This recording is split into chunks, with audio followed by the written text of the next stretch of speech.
അമ്മയുടെ പ്രത്യക്ഷീകരണത്തിന്റെ ഈ അനുഗ്രഹവേളയിൽ ഞങ്ങൾക്ക് സാധിച്ചു തരുവാൻ കനിയണമേ.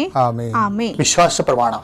സർവശക്തനായ പിതാവും ആകാശത്തിന്റെയും ഭൂമിയുടെയും സൃഷ്ടാവുമായ ദൈവത്തിൽ ഞാൻ വിശ്വസിക്കുന്നു. അവിടുത്തെ ഏകപുത്രനും ഞങ്ങളുടെ കർത്താവുമായ ഈശോ മിശിഹായിലും ഞാൻ വിശ്വസിക്കുന്നു. ഈ പുത്രൻ പരിശുദ്ധാത്മാവിനാൽ ഗർഭസ്ഥനായി കന്യകാമറിയത്തിൽ നിന്ന് പിറന്ന് പൊന്തിയോസ് പീലാത്തോസിന്റെ കാലത്ത് പീഡകൾ സഹിച്ച് കുരിശിൽ തറയ്ക്കപ്പെട്ട് മരിച്ച് അടക്കപ്പെട്ട് പാതാളങ്ങളിൽ ഇറങ്ങി മരിച്ചവരുടെ ഇടയിൽ നിന്ന് മൂന്നാം നാൾ ഉയർത്ത് സ്വർഗത്തിലേക്ക് എഴുന്നള്ളി സർവശക്തിയുള്ള പിതാവായ ദൈവത്തിന്റെ വലതുഭാഗത്തിരിക്കുന്നു. അവിടെ നിന്ന് ജീവിക്കുന്നവരെയും മരിച്ചവരെയും വിധിക്കുവാൻ വരുമെന്നും ഞാൻ വിശ്വസിക്കുന്നു. പരിശുദ്ധാത്മാവിലും ഞാൻ വിശ്വസിക്കുന്നു. വിശുദ്ധ കത്തോലിക്കാ സഭയിലും പുണ്യവാന്മാരുടെ ഐക്യത്തിലും പാപങ്ങളുടെ മോചനത്തിലും ശരീരത്തിന്റെ ഉയർപ്പിലും നിത്യമായ ജീവിതത്തിലും ഞാൻ വിശ്വസിക്കുന്നു. ആമേൻ. സുഖസ്ഥനായ ഞങ്ങളുടെ പിതാവേ, അങ്ങയുടെ നാമം പൂജിതമാകണമേ. അങ്ങയുടെ രാജ്യം വരണമേ. അങ്ങയുടെ തിരുമനസ് സ്വർഗത്തിലെ പോലെ ഭൂമിയിലും ആകണമേ. അന്നു വേണ്ടുന്ന ആഹാരം ഇന്ന് ഞങ്ങൾക്ക് തരണമേ. ഞങ്ങളോട് തെറ്റ് ചെയ്യുന്നവരോട് ഞങ്ങൾ ക്ഷമിക്കുന്നത് പോലെ ഞങ്ങളുടെ തെറ്റുകൾ ഞങ്ങളോടും ക്ഷമിക്കണമേ. ഞങ്ങളെ പ്രലോഭനത്തിൽ ഉൾപ്പെടുത്തരുതേ, തിന്മയിൽ ഞങ്ങൾ രക്ഷിക്കണമേ. ആമേൻ. നന്മ നിറഞ്ഞ മറിയമേ, സ്വസ്തി. കർത്താവ് അങ്ങയുടെ കൂടെ സ്ത്രീകളിൽ അങ്ങ് അനുഗ്രഹിക്കപ്പെട്ടവളാകുന്നു. അങ്ങയുടെ ഉദരത്തിൻ ഫലമായി ഈശോ അനുഗ്രഹിക്കപ്പെട്ടവനാകുന്നു. പരിശുദ്ധ മറിയമേ, തമ്പുരാന്റെ അമ്മേ, പാപികളായ ഞങ്ങൾക്ക് വേണ്ടി ഇപ്പോഴും ഞങ്ങളുടെ മരണസമയത്തും തമ്പുരാനോട് അപേക്ഷിക്കണമേ. ആമേൻ. കർത്താവേ, നിന്റെ ഉന്നതമായ നാമത്തിന് സ്തോത്രം ചെയ്യുന്നു. കർത്താവേ, നിന്റെ വിശുദ്ധ പൗരോഹിത്യത്തെ മഹത്വപ്പെടുത്തണമേ. കർത്താവേ, സഭയിലുള്ള സാന്നിധ്യം പ്രകടമാക്കണമേ. 40 വർഷം ഞാൻ അർപ്പിച്ച കൃപാനയുടെ യോഗ്യതയാണ്. കൃപാസ്ഥാനത്താറെ ജീവനോടെ പ്രത്യക്ഷപ്പെട്ട പരിശുദ്ധ അമ്മയുടെയും മാധ്യസ്ഥത്തിന് ഇന്ന് കൃപാസ്ഥാനത്താറെ നടക്കുന്ന 10,000-കണക്കിന് മനുഷ്യരുടെ പ്രാർത്ഥനയോട് കൂടെ ദൈവവേദലെ ഞാൻ നിന്നെ ഈശോനാമത്തിൽ ആസ്വദിക്കുന്നു. ജോലി നഷ്ടപ്പെട്ടവരെ, വിസ പ്രോസസ് ചെയ്യാത്തവരെ, വിസ നഷ്ടപ്പെട്ടവരെ, വിസ തീർന്നു പോയവരെ, വിദേശ ജോലിക്ക് വേണ്ടി ശ്രമിക്കുന്നവർ, അതിനുവേണ്ടിയുള്ള ഒരുക്കങ്ങൾ പൂർത്തിയാക്കിക്കൊണ്ടിരിക്കുന്നവർ, ഇടയ്ക്ക് വെച്ച് ആ ഫയൽ ക്ലോസ് ചെയ്തിരിക്കുന്നവർ, പെൻഡിങ് ആയിരിക്കുന്നവർ, വിവാഹം ഒത്തുവരാത്തവർ, ഒത്തുവന്ന വിവാഹം നഷ്ടപ്പെട്ടു പോയതിൻ്റെ വേദന ഉള്ളവർ, മക്കളില്ലാത്തവർ, മക്കൾക്ക് വേണ്ടി ഇപ്പോൾ പ്രഗ്നൻ്റ് ആയിരിക്കുന്നതും അതേസമയം തന്നെ എന്തെങ്കിലും മെഡിക്കലായിട്ടുള്ള കുഴപ്പങ്ങളുള്ളത് വേദനിച്ചിരിക്കുന്നവർ, അവരെല്ലാം അമ്മയുടെ മധ്യസ്ഥത്തിൽ ഈശോനാമത്തെ ആസ്വദിക്കുന്നു. ഭവനരഹിതർ, വീടില്ലാത്തൊരു, സ്ഥലമില്ലാത്തൊരു, വഴിയില്ലാത്തൊരു വീട് വിൽക്കാൻ ആഗ്രഹിക്കുന്നവർ, എടുത്ത് മറ്റു സ്ഥലങ്ങളിലേക്ക് പോയി താമസിക്കാൻ ആഗ്രഹിക്കുന്നവർ, അവിടെ നിലവിലുള്ള ദോഷങ്ങളെ ഈശോനാമത്തിൽ ബന്ധിക്കുന്നു. വിവാഹം ഒത്തുവരാൻ പോകുന്നു, അത് നടത്തിക്കൊണ്ടു പോകാനുള്ള പണമില്ല, അത് നടത്തിക്കൊണ്ടു പോകാനുള്ള വിവാഹം നടത്താനാണില്ല, അപ്പനില്ല, അമ്മയില്ല, സഹോദരനില്ല, ഉള്ളവർ തന്നെ വിവാഹം നടക്കരുതെന്ന് ആഗ്രഹിക്കുന്ന ഒറ്റപ്പെട്ടു പോണ ജന്മങ്ങൾ, മാതാവേ, ആ വിഷയം ഏറ്റെടുത്തുകൊണ്ട് അമ്മ ഈസ്റ്റർ കഴിയുമ്പോൾ അത് നടത്തി കൊടുക്കാൻ ഇടയാക്കണം പ്രാർത്ഥിക്കുന്നു. എൻ്റെ കർത്താവിൻ്റെ ഉന്നതമായ നാമത്തിൽ വെള്ളമില്ലാത്തവർ, ഒത്തിരിയേറെ കുഴൽക്കിണർ കുത്തിയിട്ടും ഒത്തിരി ആഴത്തിൽ കുത്തിയിട്ടും പണം നഷ്ടപ്പെട്ടിട്ടും വെള്ളം കാണാത്തവർ, ആ സ്ഥലം വിൽക്കാൻ പറ്റണില്ല, അവിടെ ജീവിക്കാനും പറ്റാത്ത വിഷയത്തിലുള്ള എല്ലാ മക്കളെയും കർത്താവിൻ്റെ നാമത്തിൽ ആശീർവദിക്കുന്നു. വീട് പണി തുടങ്ങാൻ പോകുന്നവർ, വീട് പൂർത്തിയാക്കാൻ പോകുന്നവർ, വീട് പരവാസത്തിൽ ആചരിക്കാൻ പോകുന്നവർ, അതിന് സാമ്പത്തിക കടങ്ങളുള്ളവർ, ലോൺ പാസ്സാകാത്തവർ, ലോൺ പ്രോസസ്സിലിരിക്കുന്നവർ, സിവിൽ നോട്ട് കുറവുള്ളവർ, പോയിൻ്റ് കുറവുള്ളവർ, ആ മേഖലകളിലെല്ലാം കർത്താവ് അവിടെ കഴിവിനേക്കാൾ ഉപരി ദൈവത്തിൻ്റെ കൃപ കൊണ്ട് ആ വിഷയം ദൈവ തീരുമാനം ഉണ്ടാകാൻ ഇടയാക്കണമേ. എൻ്റെ കർത്താവിന് ഉന്നതമായ നാമത്തിൽ ഏതെല്ലാം വിഷയങ്ങൾ വിട്ടുപോയിട്ടുണ്ടെങ്കിൽ അങ്ങനെ മക്കളെല്ലാം മനസ്സിൽ ഓർക്കുന്ന ഈ സമയത്ത് ഞാൻ അതിനെക്കൂടി അഡ്രസ്സ് ചെയ്തുകൊണ്ട് ഈശോയുടെ നാമത്തിൽ ആശീർവദിക്കുന്നു. നിത്യപിതാവും പുത്രനും പരിശുദ്ധാത്മാവിനെ നീക്കുവാമേ. എന്നെയും എൻ്റെ കുടുംബത്തെയും പരിശുദ്ധ അമ്മയുടെ പ്രത്യക്ഷീകരണത്തിൻ്റെ സാക്ഷിയാക്കി ഉയർത്തിയതിന് എൻ്റെ ഈശോയ്ക്കും എൻ്റെ അമ്മയ്ക്കും ഞാൻ ആദ്യമായി നന്ദി പറയുന്നു. എൻ്റെ പേര് ജീന, ഇതെൻ്റെ മോൾ അനുപ്രിയ. ഞാൻ കുറവിലങ്ങാടെന്ന് വരുന്നു. ഞാൻ ആദ്യമായിട്ട് ഉടമ്പടി എടുക്കുന്നത് 2024 ഫെബ്രുവരി 18 ആയിരുന്നു. ഞാൻ ഉടമ്പടി എടുക്കാനുള്ള കാരണം, ഞാൻ ഒരു വീട് പണിതിരുന്നു. പകുതി ആയി കഴിഞ്ഞപ്പോഴത്തേക്കും കൊറോണ വന്ന് ഞങ്ങൾ ലോണൊക്കെ എടുത്താണ് ഒരു വീട് പണിത്. അപ്പോൾ പകുതി ആയി കഴിയുമ്പോഴത്തേക്കും ഞങ്ങൾക്ക് സാമ്പത്തികമായ ബുദ്ധിമുട്ട് വന്നു. എൻ്റെ ഭർത്താവ് ഒരു ഓട്ടോ ഡ്രൈവറാണ്. അപ്പോൾ ഞങ്ങൾക്ക് ഓട്ടോ ഇല്ലാതെയൊക്കെ വന്നു കഴിഞ്ഞപ്പോഴത്തേക്കും ഞങ്ങൾ ബാക്കി കൂടെ ലോൺ എടുത്ത് ബാക്കിയുടെ വീട് പണി കംപ്ലീറ്റ് ആക്കി കൊടുക്കാമെന്ന് വിചാരിച്ചു. അത് കഴിഞ്ഞ് അത് കൊടുക്കാൻ സാധിക്കുന്നില്ല. അപ്പോൾ ഞങ്ങൾക്ക് വേറെ സ്ഥലമുണ്ടായിരുന്നു, അവിടെ വഴിയില്ലാത്തതുകൊണ്ട് അവിടെ നിന്നും സ്ഥലം വിൽക്കാനും പറ്റുന്നില്ല. അപ്പോൾ ഞങ്ങൾക്ക് കുറച്ച് പേരുടെ സ്വന്തക്കാരൊക്കെ വായ്പ എടുത്തൊക്കെയാണ് ബാക്കി പണി പൂർത്തിയാക്കിയത്. അവർക്ക് സമയത്ത് കൊടുക്കാൻ കഴിഞ്ഞില്ല. അപ്പോൾ ഒത്തിരി പേര് വന്ന് വീട് നോക്കുന്നുണ്ട്. അപ്പോൾ അവർക്ക് ഇഷ്ടപ്പെട്ട് പോകും. പിന്നെ അവരൊന്നും പറയും, ഞാൻ ഇപ്പോൾ വരാമെന്ന് പറയും, പിന്നെ അവരൊന്നും പറയുന്നില്ല. അത് കഴിയുമ്പോൾ അവസാനം എന്നോടൊരു കൂട്ടുകാരി പറഞ്ഞു, നമുക്കൊരു ധ്യാന കേന്ദ്രത്തിൽ പോകാമെന്ന് പറഞ്ഞു. അവിടെ പോയി ഞാൻ 6-7 മാസം പ്രാർത്ഥിച്ചിട്ട് അവിടെ ഒന്നും എനിക്കൊന്നും ലഭിച്ചില്ല.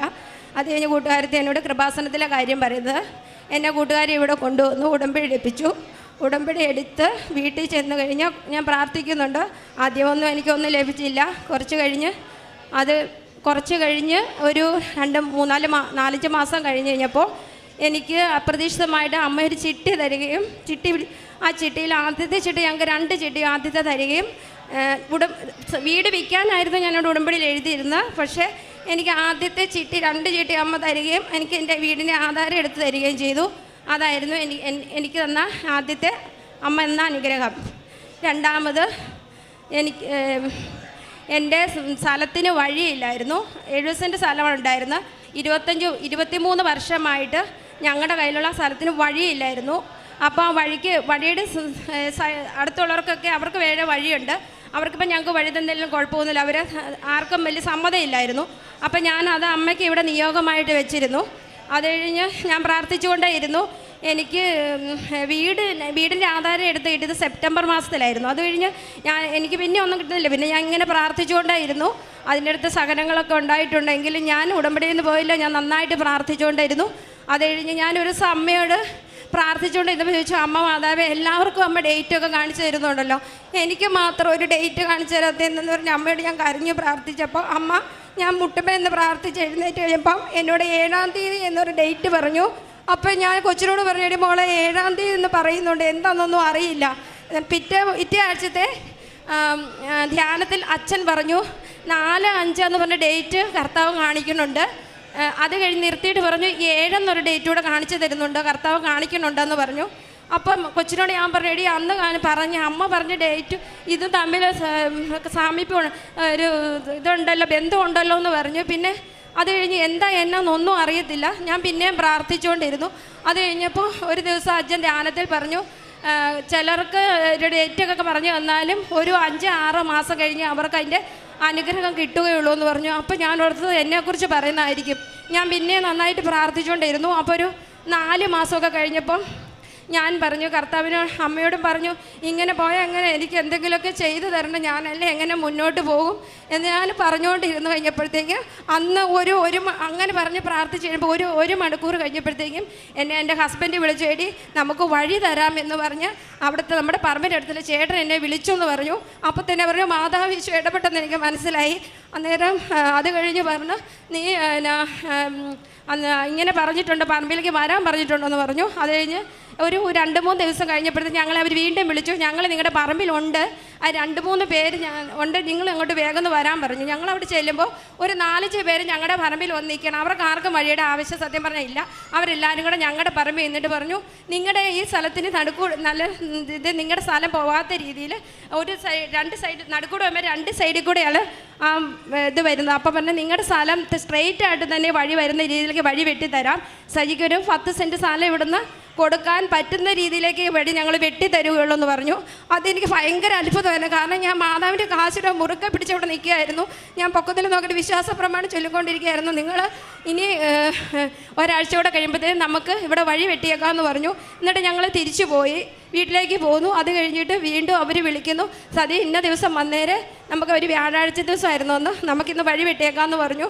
അങ്ങനെ അത്ഭുതകരമായിട്ട് അവിടെ നിന്ന് എല്ലാവരും, ആ പറമ്പിന് ചുറ്റുമുള്ള എല്ലാവരും ഞങ്ങൾക്ക് സപ്പോർട്ടായിട്ട് നിന്ന് ഞങ്ങൾക്ക് ആ വഴി ഒരു കുഴപ്പം കൊണ്ട് ഒരു തടസ്സം കൊണ്ട് ആ വഴി പെട്ടെന്ന് തന്നെ ഉച്ചയോടുകൂടി ഞങ്ങൾക്ക് ആ വഴി പറമ്പിലൂടെ ആയി. 23 വർഷമായിട്ട് ഇല്ലാതിരുന്ന വഴിയായിരുന്നു, ഒരു ചാൻസും ഇല്ലാതിരുന്നായിരുന്നു. അതാണ് അമ്മ മാതാവ് ഞങ്ങൾക്ക് തന്ന 2ാമത്തെ സാക്ഷ്യം. 3ാമത്തെ സാക്ഷ്യമായിട്ട് എൻ്റെ കൊച്ച് 10ാം ക്ലാസ്സിൽ കയറുന്നിടം വരെ ഒരു പ്രശ്നവും ഒരു അസുഖവും ഇല്ലാത്ത കുട്ടിയായിരുന്നു മോള്. അവൾക്ക് 10ാം ക്ലാസ്സിൽ ജൂണിൽ തുടങ്ങി അസുഖങ്ങൾ തുടങ്ങി. അതായത് കഫക്കെട്ടൽ, അങ്ങനെ പനി, അങ്ങനെ വന്ന് ചെസ്റ്റ് ഇൻഫെക്ഷനായി. അതിന് മരുന്നൊക്കെ മേടിച്ചു. അങ്ങനെ ഒത്തിരി അറ്റൻഡൻസ് ആദ്യമേ പോയി. പിന്നെ അവൾക്ക് സൈനസൈറ്റിസ് വന്നു. അവൾക്ക് ഇവിടുന്ന് ഞങ്ങളുടെ വീട്ടിൽ നിന്ന് ടൗൺ വരെ എത്തി തിരിച്ചു വന്നു കഴിഞ്ഞാൽ അവൾക്ക് പനിയാണ്. അവൾക്ക് പഠിക്കാൻ പറ്റുന്നില്ല. അച്ഛൻ നോക്കുമ്പോൾ കൊച്ചിനൊരു പ്രശ്നവും ഇല്ല. നീ ചുമ്മാ പറയുന്നതല്ല, അവൾക്കൊരു പ്രശ്നമില്ല. അച്ഛൻ അവിടെ നിന്ന് ഇറങ്ങാൻ നോക്കിയിരിക്കും, കൊച്ചു കട്ടിലേക്ക് കയറി കിടക്കുക. അവൾക്ക് അറ്റൻഡൻസ് കറക്റ്റായിട്ട് സ്കൂളിൽ അറ്റൻഡ് ചെയ്യാൻ പറ്റുന്നില്ല. അന്നേരം സ്കൂളിൽ നിന്ന് ടീച്ചർ വിളിക്കും, മോളെ വീട്ടിലേക്ക് കൊണ്ടുപോകും, അവൾക്ക് പറ്റുന്നില്ല, അവളെ എവിടെയെങ്കിലും ഹോസ്പിറ്റലിൽ കൊണ്ടാണ് കാണിക്കാൻ പറയും. ഹോസ്പിറ്റലിൽ കൊണ്ടാണ് കാണിക്കും. ഇവൾക്ക് വലിയ പ്രശ്നങ്ങളൊന്നും ഇല്ല, കഫത്തിൻ്റെയാണ്, ആവി വലിച്ചോളം. പക്ഷേ ഇവിടേക്ക് പെടലേക്ക് വേദന, പിന്നെ കണ്ണിന് വേദന, അങ്ങനെ ഇവൾക്ക് വേദനയില്ലാത്ത സ്ഥലങ്ങളില്ല. പിന്നെ വലത്ത് കൈ കൊണ്ട് എഴുതത്തില്ല. എഴുതി കഴിയുമ്പോൾ വലത്ത് കൈയും കായും തളർന്നു പോകുവാമേ. അപ്പോൾ അച്ഛൻ നോക്കുമ്പോൾ പ്രത്യേകിച്ച് ഇവൾക്ക് ഒന്നും കാണാനില്ല. ചുമ്മാ ഇവളെ വലിയ ജീവനൊക്കെയാണ്. പക്ഷേ ഇവളിങ്ങനെ ചെറുപ്പത്തിൽ ചെറുതായിട്ട് ഇങ്ങനെ അസുഖങ്ങളൊക്കെ വരും, ഇങ്ങനെ പറയുമ്പോൾ ചുമ്മാതെ എന്ന് അങ്ങനെ പറഞ്ഞുകൊണ്ട് അച്ഛൻ ആദ്യം ഓർത്തു. പിന്നെ ഞാൻ അമ്മ മാതാവേ, ഞാൻ ഇവളെ ആശുപത്രി കഴിക്കുന്ന ഇവരത്തിൽ അച്ഛൻ പറഞ്ഞത് വെറുതെ.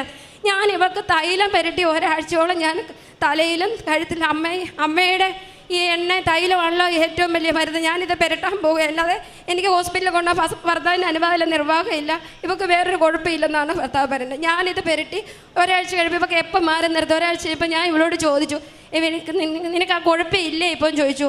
അന്നേരം പറഞ്ഞു, അമ്മ എനിക്കിപ്പോൾ വേദനയൊന്നുമില്ല, എപ്പം മാറിയെന്ന് എനിക്ക് അറിയത്തില്ല എന്ന് പറഞ്ഞു. അതാണ് 3ാമത്തെ സാക്ഷ്യം.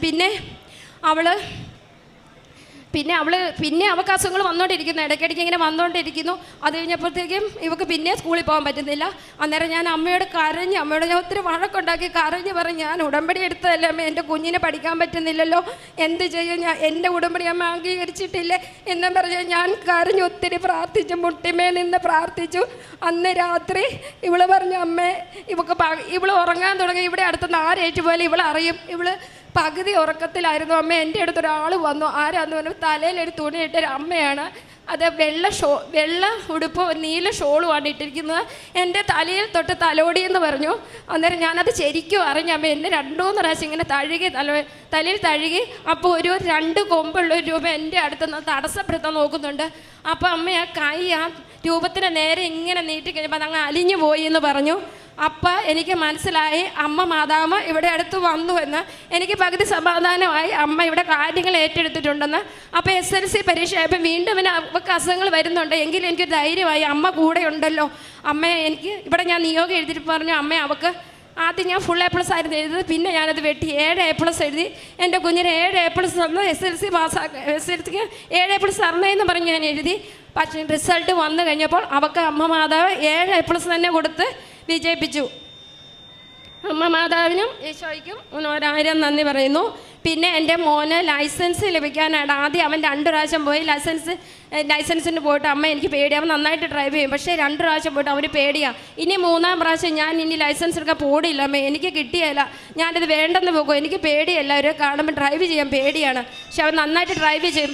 ഞാൻ പറഞ്ഞു, നീ പൊയ്ക്കോ, നീ പോയിട്ട് ധൈര്യമായിട്ട് പൊയ്ക്കോ, ഞാൻ കൃപാസന മാതാവിൻ്റെ കാശിരൂപം നിൻ്റെ കഴുത്തിൽ കുത്തി തന്നു വിടാം.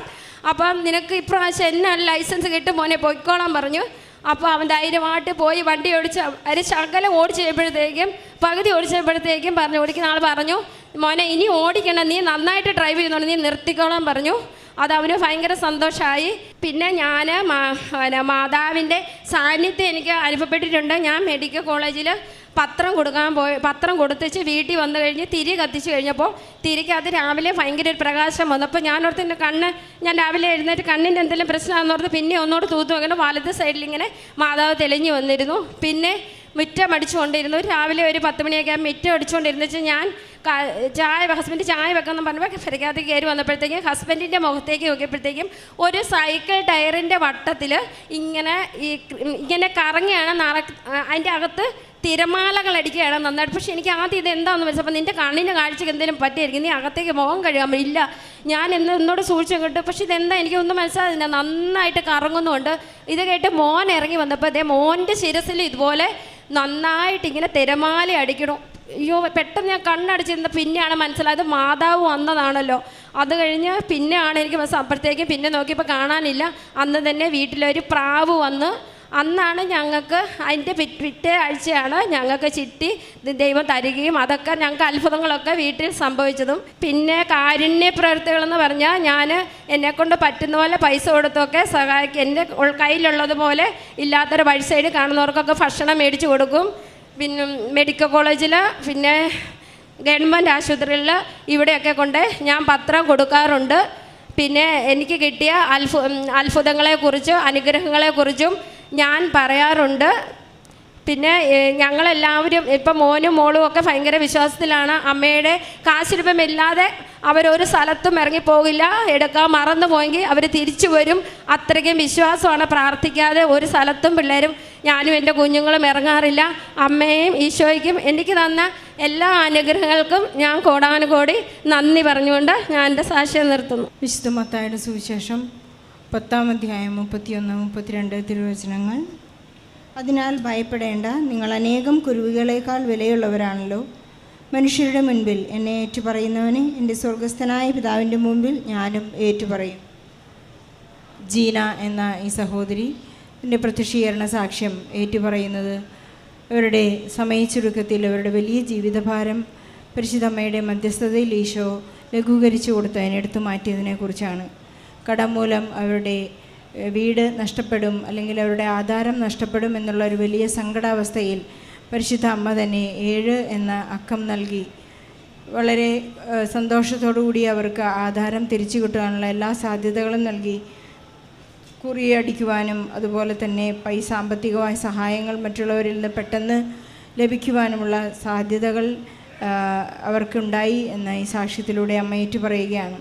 അതുപോലെ തന്നെ മകളുടെ 10ാം ക്ലാസ് തുടങ്ങിയത് മുതൽ മകളുടെ അസ്വസ്ഥതകൾ, പക്ഷേ ശാരീരിക അസ്വസ്ഥതകൾ എന്താണെന്ന് കണ്ടുപിടിക്കാനോ ഡയഗ്നോസ് ചെയ്യാനോ പറ്റാത്ത ഒരവസ്ഥയിൽ ഇവിടെ വന്ന് ഉടമ്പടി ചെയ്ത് പ്രാർത്ഥിച്ച് നേർച്ച വസ്തുക്കൾ ഉപയോഗിച്ച് മകൾക്ക് പൂർണ്ണ സൗഖ്യം ലഭിക്കുകയും അതുപോലെ തന്നെ പരീക്ഷകൾക്ക് പഠിക്കാൻ സാധ്യത ഇല്ലാതിരുന്നൊരവസ്ഥയിൽ പോലും 7A+ നൽകി മകളെ അനുഗ്രഹിച്ചു എന്ന് ഏറ്റു പറയുന്നു. അതുപോലെ ലൈസൻസ് എടുക്കുമ്പോൾ 2 തവണ തോറ്റുപോയെങ്കിലും 3ാമത്തെ തവണ ഉടമ്പടി കാശുരൂപം കൈപിടിച്ചുകൊണ്ട് മകൾ ഡ്രൈവ് ചെയ്യാൻ തുടങ്ങിയപ്പോൾ എക്സാമിനറിന് പോലും അതിശയപ്പെട്ടുകൊണ്ട് മകളോട് മകൾക്ക് ലൈസൻസ് കൊടുക്കുകയും ചെയ്തു. ഇങ്ങനെ ചെറുതും വലുതുമായ ഒരുപാട് സാധ്യതകളാണ് ജീന ഇവിടെ ഏറ്റുപറഞ്ഞത്. നമ്മൾ ഓരോ തവണയും ഉടമ്പടി പുതുക്കുമ്പോഴും ദൈവത്തിൻ്റെ മനസ്സിൽ രജിസ്റ്റർ ആകാത്ത എന്തുകൊണ്ടാണെന്ന് വെച്ചാൽ ഓരോ പുതുക്കലിലും ഒരു വ്യക്തി നിലവാരത്തിൽ ഉയർന്നോ എന്ന് ചെക്ക് ചെയ്യേണ്ടതാണ്. ഈശോയുമായി ഒരു ആന്തരിക ബന്ധമുണ്ടായാൽ ഒരു നല്ല ആശയവിനിമയം നടക്കും എന്ന് നമുക്ക് മനസ്സിലാക്കാൻ സാധിക്കും. ഉടമ്പടി ഒരു ആത്മബന്ധത്തിൻ്റെ ഒരു അധ്യായമാണ്. ജെസ്സി ഇവിടെ പറയുകയുണ്ടായി, എനിക്ക് ഒരു തിരമാലയുടെ സാമീപ്യം നൽകി. പരിശുദ്ധ അമ്മ തന്നെ പല പ്രാവശ്യം അവരുടെ അടുത്ത് വന്ന് അവർക്ക് സാമീപ്യം നൽകി. പ്രാവിൻ്റെ രൂപത്തിൽ ഒരു നല്ല അനുഭവം നൽകി അവരെ അനുഗ്രഹിച്ചു. ഓരോ പ്രാവശ്യവും അമ്മ സാമീപ്യം നൽകുമ്പോൾ, ആശയ കൈമാറ്റം നൽകുമ്പോഴെല്ലാം അവരുടെ സാധ്യതകൾ തുറന്നു കിട്ടുകയായിരുന്നു. ഇതാണ് ഉടമ്പടിയിലൂടെ അമ്മ തന്നെയാണ് അവരുടെ ഇടപെടൽ നടത്തുന്നത്. അമ്മയിലൂടെയാണ് ഈശോ ഇത് സാധ്യമാക്കി കൊടുത്തത് എന്നിവർ ഏറ്റു പറയുകയാണ്. നമുക്കറിയാം, 1ാമത്തെ ഉടമ്പടി വർക്ക് ചെയ്യുന്നത് not by merit but by grace എന്ന അടിസ്ഥാനത്തിലാണ്. 2ാമത്തേത് പുതുക്കുമ്പോൾ നമുക്ക് പരിശുദ്ധ അമ്മയുടെ പ്രസൻസ്, സാമീപ്യം അനുഭവവേദ്യമാകും. 3ാമത്തെ പുതുക്കുമ്പോഴാണ് നമുക്ക് നന്നായിട്ട് കമ്മ്യൂണിക്കേഷൻ നടത്താനായിട്ട് സാധിക്കുന്നത്. ജീനയ്ക്കും ലഭിച്ചത് അത് തന്നെയാണ്. അവർക്ക് വളരെ പെട്ടെന്ന് ആശയവിനിമയം നടത്തുവാനും അമ്മയുടെ സാമീപ്യം അനുഭവിക്കുവാനും അതുപോലെ തന്നെ അമ്മയോട് അവർക്ക് നോട്ട് ബൈ മെറിറ്റിൽ എന്നാൽ ഈശോയുടെ കൃപയാൽ അവർക്ക് അനുഗ്രഹങ്ങൾ ലഭിച്ചതിനെക്കുറിച്ചുള്ള ഒരു നല്ല സാക്ഷ്യമാണിത്. മനുഷ്യൻ്റെ എല്ലാ പ്രശ്നങ്ങളുടെയും പരിഹാരങ്ങളും വചനത്തിലുണ്ട്. അങ്ങനെ ഇവർ വചനത്തിലൂടെ ഈശോയെ കൂടുതൽ അനുഭവിക്കുവാനുള്ള കൃപ ലഭിച്ചതിനും ഇവർ നന്ദി പറയുകയാണ്. നമ്മുടെ സമാനമായ വഴിയില്ലാത്ത, വീടില്ലാത്ത സങ്കടങ്ങൾ അവർക്ക് 23 വർഷമായിട്ട് വഴിയുണ്ടായിരുന്നില്ല.